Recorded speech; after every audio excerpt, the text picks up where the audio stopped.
দেশে কোনো নেতা আছে? এই উন্নয়নের কোনো নেতা আছে? এই 12 তারিখে ভোট দিয়ে নির্বাচিত কোনো নেতা আছে? সেই নেতা জসিম ভাই। চট্টগ্রামের চন্দনাইশে জুলাই গণ অভ্যুত্থান দিবস উপলক্ষে সমাবেশ ও র্যালি করেছে চন্দনাইশ বিএনপি এবং এর অঙ্গ সহযোগী সংগঠনের নেতাকর্মীরা।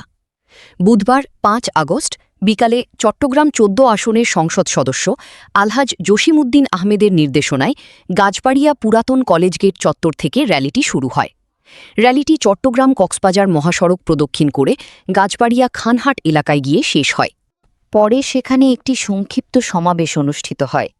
র্যালিতে নেতৃত্ব দেন চন্দনাইশ উপজেলা বিএনপির সাবেক সাধারণ সম্পাদক এম.এ. হাশেম রাজু, চট্টগ্রাম দক্ষিণ জেলা বিএনপির সাবেক সদস্য সিরাজুল ইসলাম সওদাগর এবং উপজেলা বিএনপির সাবেক সদস্য সচিব মোর্শেদুল আলম চৌধুরী।